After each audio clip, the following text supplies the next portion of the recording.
Hi, and welcome all attendees to the 9 a.m. session, Building the One World Schoolhouse.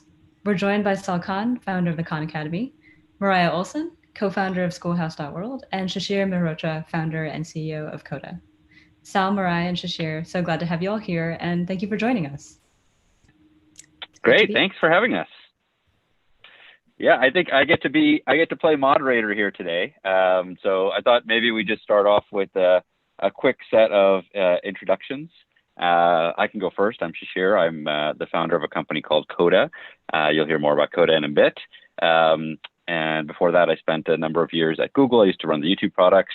And amongst other things, I'm an MIT alum from the class of 2000. Mariah, you want to go next? Sure. I'm Mariah. I studied UX design and computer science in college, and was working as a data engineer for a while before about 3-4 months ago, I started getting involved in this project and have been helping take the lead in creating schoolhouse.world. Yeah. And Sal probably needs no introduction, but you can do a quick one if you like. It's Sal Khan, founder of Khan Academy, and I'll say more about how the schoolhouse.world thing started when prompted. Okay, how about we start there? So we're here to talk about schoolhouse.world, and let's start maybe by Sal, you can tell us a little about the inspiration, where this came from. Right. So for those of y'all who know what Khan Academy is, not-for-profit, mission-free, world-class education for anyone, anywhere. And, what Khan Academy is today, obviously millions of kids come, they can learn at their own time and pace. They can get as much practice feedback. They have supports in terms of videos, hints, articles, dashboards for teachers so that teachers know where the students are and they can dig in even more. But there's always been a dream of, the ultimate support is if you could get on-demand help, live help from folks. Obviously, you can get that in a real classroom setting, but if you're just if you're just a random student out in the world, and if it's 10 p.m., how do you get that real help? And about 8 years ago, I published the One World Schoolhouse, wrote the One World Schoolhouse, and the One World Schoolhouse. The first third of the book was kind of like, how did we get to the education system we have? The middle third was a little bit of my journey on Khan Academy, and the last third of One World Schoolhouse was really, what could education look like? And one of the dimensions I wrote about in that is that, wouldn't it be amazing if you could have peers tutoring each other, volunteer teachers tutoring with other kids? And so that idea has always been there. It feels like a big idea, something that could scale for the world. And so it was always there in the back of my mind and other people's minds. And then COVID hit.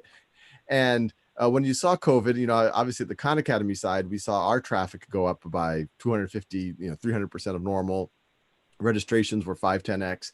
But what we saw is that Khan Academy is useful, but what was going on synchronously over video conference between teachers and students was kind of inconsistent. Some teachers were able to do a really great job, while other places, there were states that did nothing in terms of distance learning. And especially when kids are socially distanced, wouldn't it be amazing if there were a way to connect them with really high quality peers or tutors or teachers who could work with them? And so, then I started looking in my figurative Rolodex of folks that I knew that I thought could help out. And, this was something Khan Academy already has so much to do, the team there. And there's a lot of exciting stuff I'm happy to talk about that we're doing for back to school, like our get ready for grade level courses and our learning plans and all of those types of things. But I started talking to folks. Shishir famously, when he was at YouTube, he was one of the people that convinced me that, making YouTube videos is a legitimate activity. So he gets that credit. So then I talked to him about Coda, and Coda, my limited understanding of it is kind of like these docs on steroids, that you can kind of build docs and spreadsheets, but they're essentially databases that you can build interfaces on top of and build apps on. And so I talked to Shishir. I was like, is there some way that we could build this kind of marketplace on Coda? And he's like, absolutely. Let me talk to some of my team members, and then we got introduced to the Olson family, of which Mariah is a key figure. Mariah, her dad, and her brother immediately volunteered and essentially built a prototype over a little over a weekend, and that's how we kind of got going with schoolhouse.world. Yeah, that's awesome. I'm it's kind of fun that Sal was a big part of my YouTube story as well, as one of the first creators I work closely with on YouTube, so we get to do it again with Coda. It's kind of fun. Let's switch over and talk about schoolhouse.world. And Mariah, maybe you can say a little bit about how how you got pulled into this and why you agreed to do it in the first place, and maybe even show us a little bit of a demo of what it looks like. Oh, you're muted, Mariah. For that.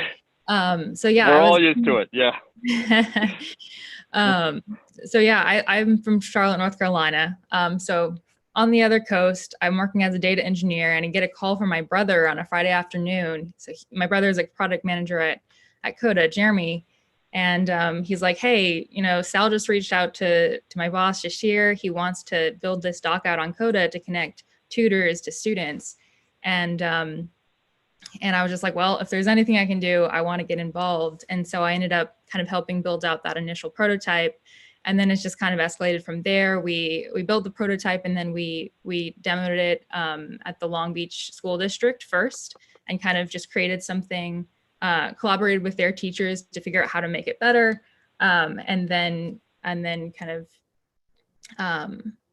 like had kind of a community just within Long Beach. So we know there would be no safety issues, where we just had Long Beach students and Long Beach teachers on the platform teaching each other as kind of an initial pilot. And then it's just kind of gone on from there. So I can share a little bit about what it looks like and how it works.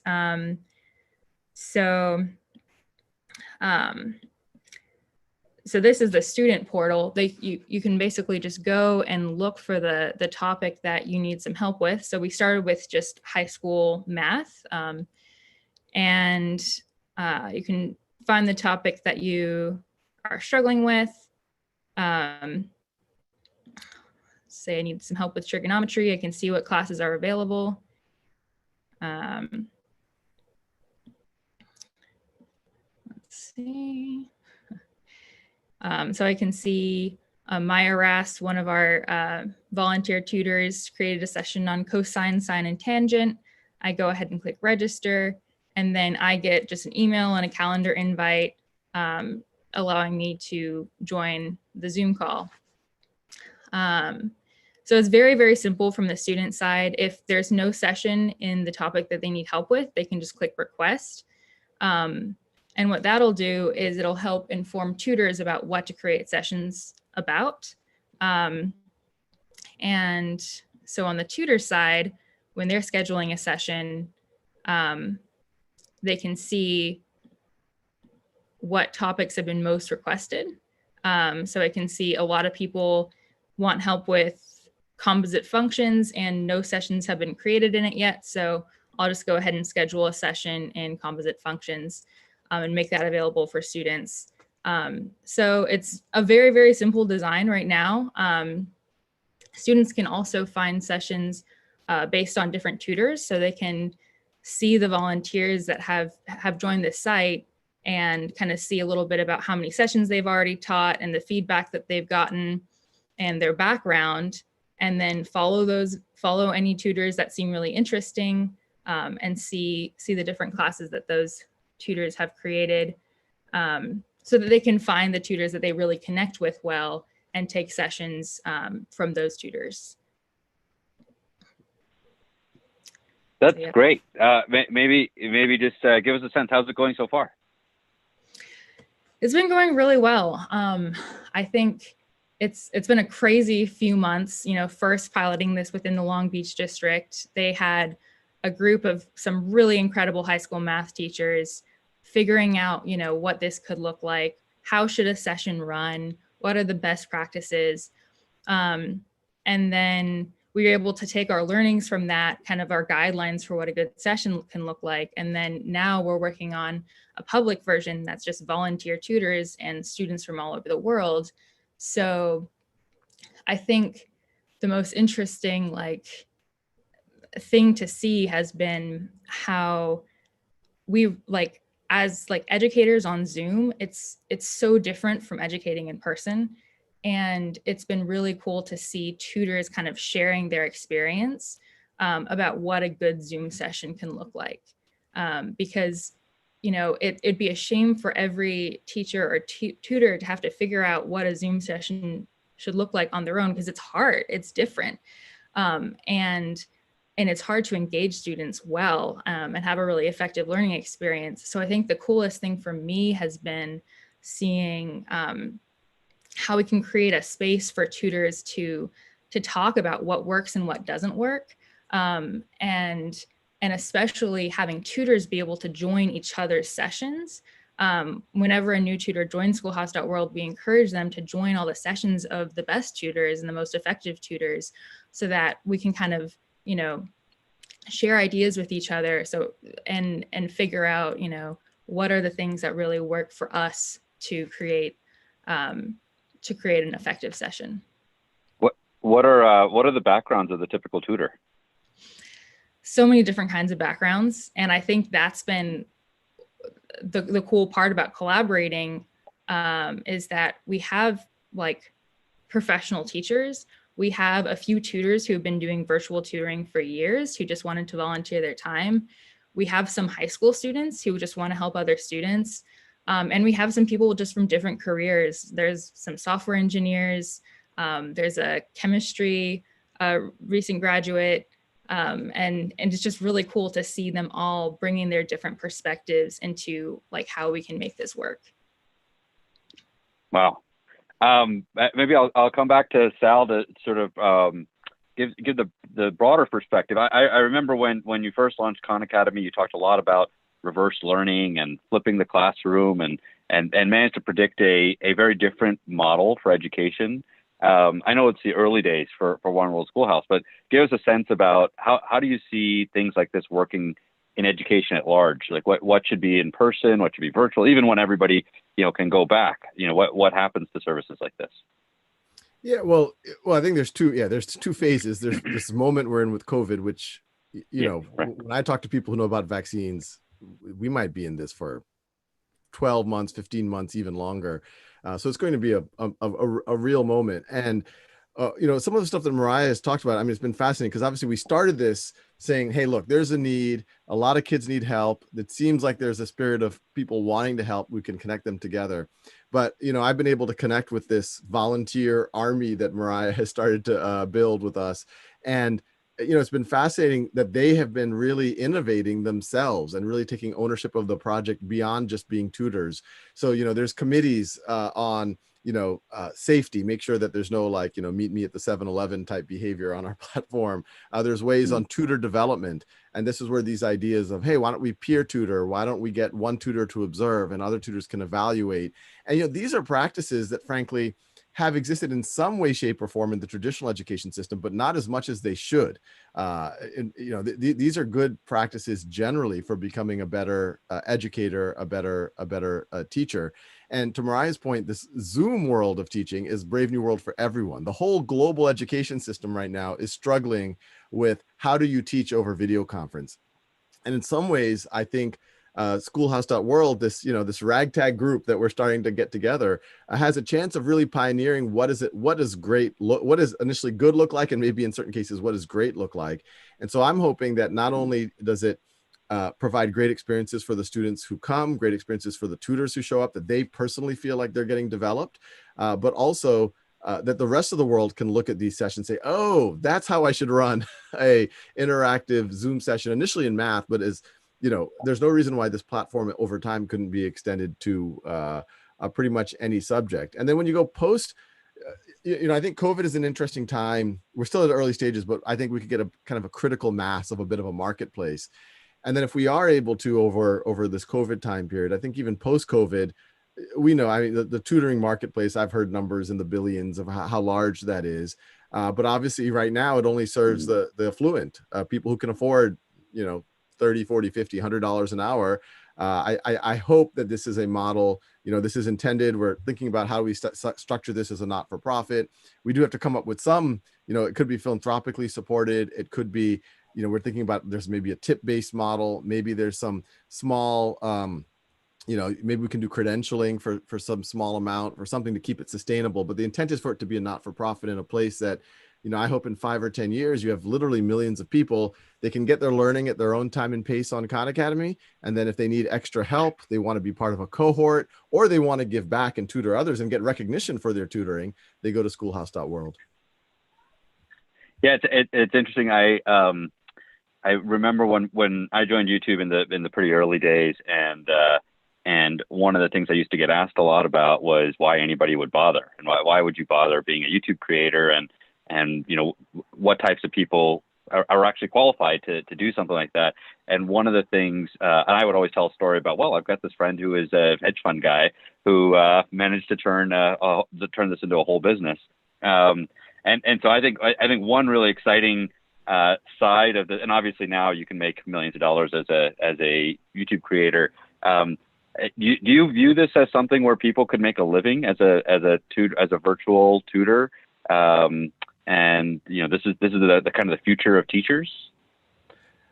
You know, there's a tension here, but I think we'll be able to thread the needle. You know, there's already kind of for-profit tutoring platforms, places where you can discover tutors, or a tutoring service and all of that. You know, what I really hope Schoolhouse, it has the same spirit of Khan Academy, really the same mission: free world-class education for anyone, anywhere. We haven't even written that down yet, but you know, in my head, it's kind of the same mission.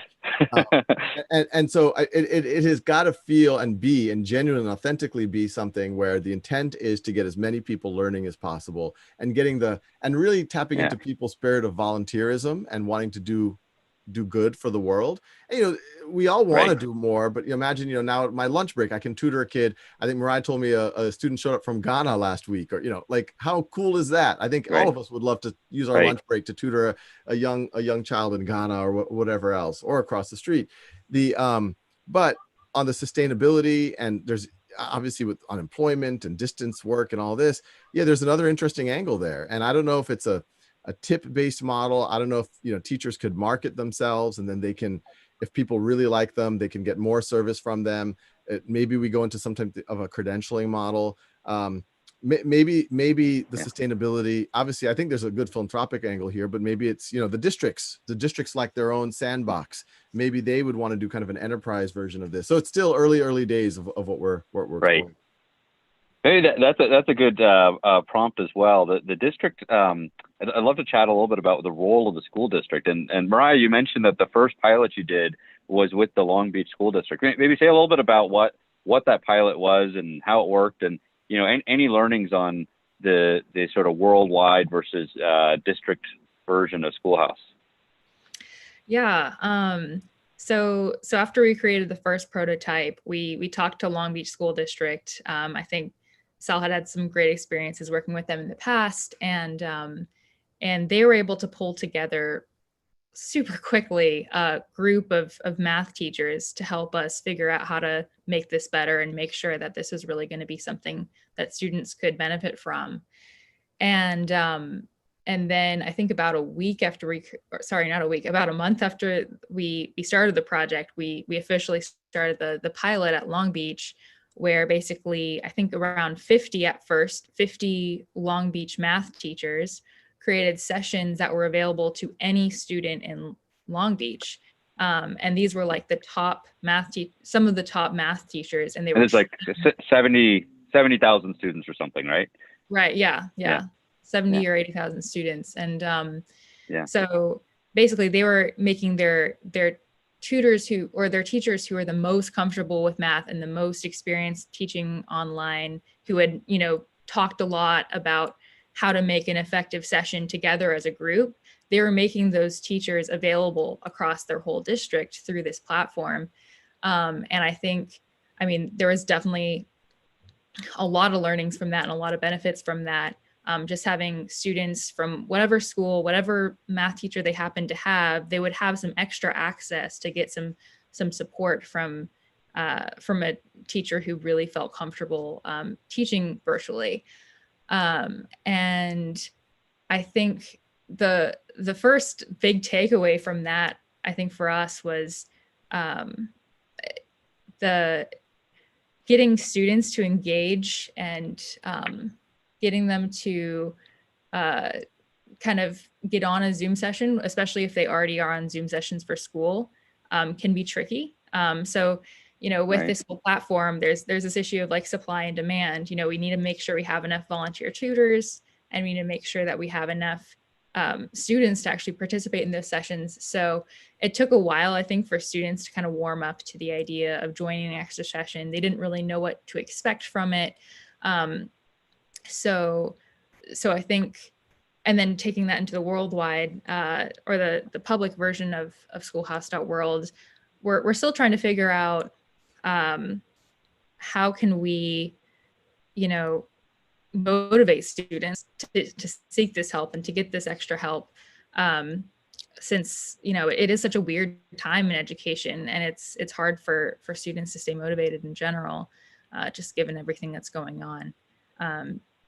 But yeah, I think out of the Long Beach pilot, there is through all these teachers kind of talking and collaborating, we were able to come up with a set of guidelines for what like best practices for a Zoom session, and then we were able to build on that for the public version. Yeah, that maybe leads a little bit to one thought I had on the just painting a picture on the student side. I mean, my view of one of the reasons I'm really excited about this project as a parent, I have a 14 and 11-year-old daughter, and they're pretty active on Khan Academy and so on. But there's the way I look at it is there's this gap that, going on Khan Academy, you do all these great exercises and so on. They love watching the videos from Uncle Sal, but at some point they get stuck and they have to come running to me, or they have to wait for the next day at school. And one of the things I picture with this is that you get this sort of on demand. There's so many classes that any moment you can actually learn right then and say, okay, I'm stuck here. Can someone help me through this? I was maybe using that to lead into another question is, what's the relationship, maybe Sal, that you see between what we're doing here and what's happening with Khan Academy, and where does that head together over time? Yeah, so right now, and I've been very clear, just because Khan Academy, for those who don't know, is a lot of people associate it with me in a walk-in closet. Actually, I'm back in the same walk-in closet where I started, but it's we're over 200 folks now. It's in 45 languages. There's a lot on our plate, as you can imagine, just with what COVID's going on, where in the spring we were serving about 90 million learning minutes a day. We think that's going to be even larger this coming back to school, because so there's a lot on our plate. So what I've been trying to do is, obviously 99% of my time is really still in the Khan Academy world, but I want to be able to innovate and work with both of y'all and our other volunteers to get this thing going, because I think once Schoolhouse kind of has a flywheel behind it, it could in theory one day be just as big or bigger than Khan Academy. And once again, that's great, because I view them as part of the same mission, and the dream is exactly what you just highlighted, Shishir. I'm working on Unit 3 in Algebra 1 on Khan Academy. Let's say it's on systems of equations. I'm a little stuck on a certain exercise. I watched the video. I'm like, well, that kind of helped, but I have a few questions. You click a button, and it either, maybe one day these things are part of the same platform, but even if they're separate, you go to schoolhouse.world and it says like, here are all the stuff. Here's all the sessions that are running right now. And if we get critical mass, there could be 10 sessions on that exact topic, literally running in the next hour around the world. And you're like, wow. And that's the tutor I really like. Bam. And, you have to wait. Maybe you don't have to wait at all. Maybe you just jump in. Most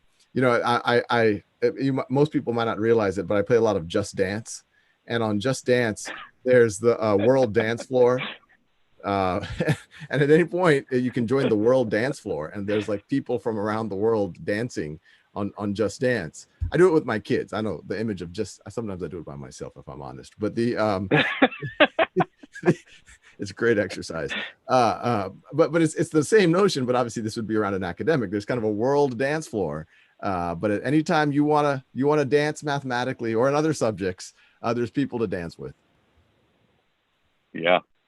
Maybe I think we're almost at time. Maybe I'll just ask to wrap up. Any calls to action for the audience? Anything you'd like them to do, help the project in as parents, teachers, or volunteers, students? Well, what Mariah was alluding to, it's the irony. When we were brainstorming this a couple of months ago, we're like, how are we going to get the tutors? How are we going to get the students? Clearly, free tutoring. That's amazing. We're going to have a line out.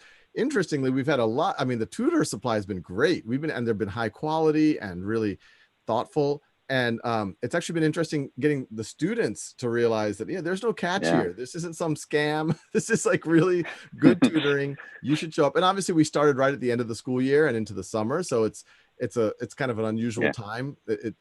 But my announcement, you know, anyone out there, anyone listening, whether you want to be a tutor or whether you have children or you yourself are a student and you want help, go to schoolhouse.world. You can register as a tutor or as a student or both. And Mariah and the team, they're letting people in as the supply to balance out the supply and the demand. So definitely check it out with your children. Mariah. That's great. Great. I think we're right at time. Yes. Thank you so much, Sal, Mariah, and Shishir. It was so great to hear from you all. All right. Thanks, everyone. Congrats on an awesome project. And thank you, audience, for engaging questions. And please remember that you can head over to the Slack to continue the conversation. Our next session will begin in 5 minutes at 9:30 a.m. And to join it, please go ahead and click on the link under this video. See you there.